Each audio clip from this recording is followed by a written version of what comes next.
Olá! Hoje a gente vai fundo numa palavra que está por toda parte no Brasil, mas que nem sempre a gente entende direito. Evangélico. O que será que esse termo realmente significa num país com mais de 42 milhões de pessoas que se identificam com ele? Bom, é isso que a gente vai desvendar agora. E a pergunta que vai guiar a nossa conversa é exatamente essa.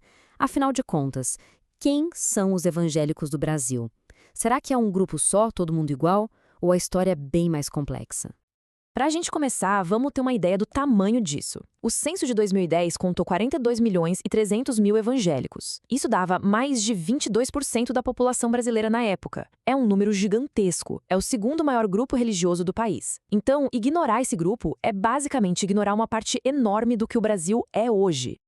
Ok? Para entender a complexidade por trás desse número todo, tem uma metáfora que ajuda muito, a do jardim zoológico. Pensa só. Assim como um zoológico tem todo tipo de bicho, o termo evangélico também agrupa mundos que são muito, mas muito diferentes entre si. Eles são multifacetados, divididos e cada um tem sua particularidade. E é por isso mesmo que, para entender esse zoológico, a gente precisa ir muito além do rótulo que está na placa da entrada.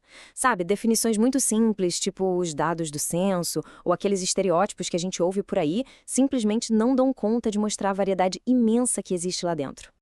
O censo do IBGE, por exemplo, ele nos dá os números e os nomes. Ele vai listar as igrejas luterana, batista, Assembleia de Deus, e aí agrupa em categorias como de missão ou pentecostal. Mas no fim do dia é só uma contagem. Ele diz quantos são, mas não explica quem eles são ou no que eles realmente acreditam. E se o censo já é limitado, o que a gente ouve no dia a dia é pior ainda.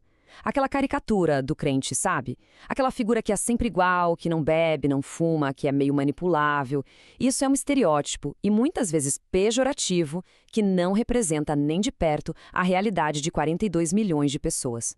Então, para entender de verdade, não tem jeito, a gente precisa voltar no tempo.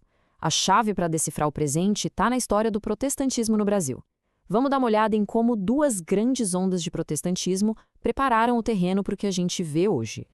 Olha só, o protestantismo tem uma história antiga com o Brasil. Teve uma tentativa dos franceses lá no século XVI, depois uma presença mais longa dos holandeses no século XVII. Mas foi só no século XIX, com a abertura dos portos e toda uma nova política econômica, que o protestantismo fincou raízes de vez por aqui. E quando ele se estabeleceu, veio de duas formas bem diferentes. De um lado, tinha o chamado protestantismo de imigração, que era mais para atender os imigrantes alemães, por exemplo. Eles criaram comunidades fechadas que não se misturavam muito com o Brasil. Do outro lado, veio o protestantismo de missão, que tinha o objetivo claro de converter os brasileiros.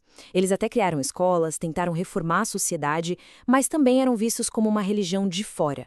No fundo, os dois tipos tiveram uma dificuldade enorme de conversar com a cultura do Brasil.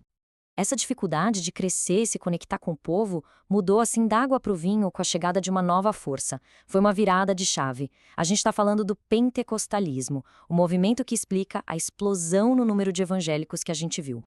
E a proporção é de cair o queixo. Já em 2010, os pentecostais eram mais ou menos 60% de todos os evangélicos do Brasil. Ou seja, eles não são só mais um grupinho, eles se tornaram a maioria absoluta. Entender o pentecostalismo é a chave para entender o cenário evangélico brasileiro como um todo. Mas afinal, o que é o pentecostalismo?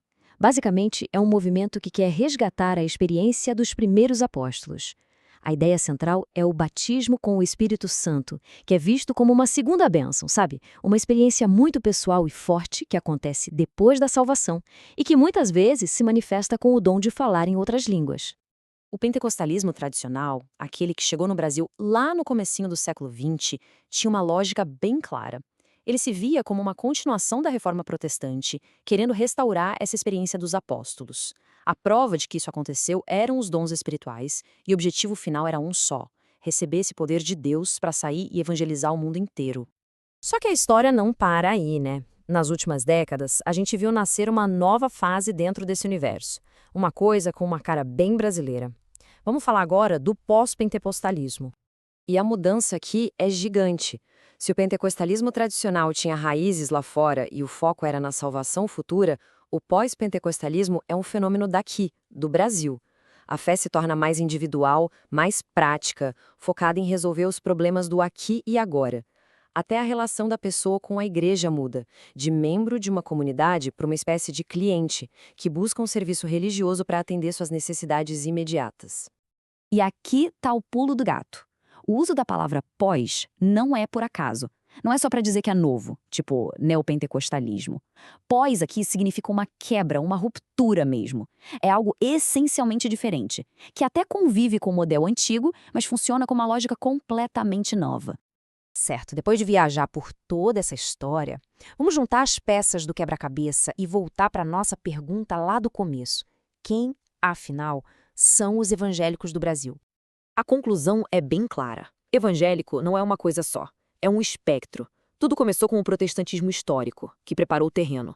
Depois veio o pentecostalismo tradicional, que foi o motor de um crescimento absurdo. E hoje a gente vê a força do pós-pentecostalismo, que é essa expressão de fé mais moderna e com a cara do Brasil. E tudo isso deixa uma pergunta no ar, né?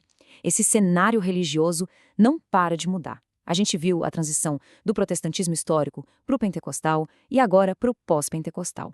A grande questão que fica é: qual será o próximo capítulo na história da fé aqui no Brasil, que é tão complexa e tão fascinante?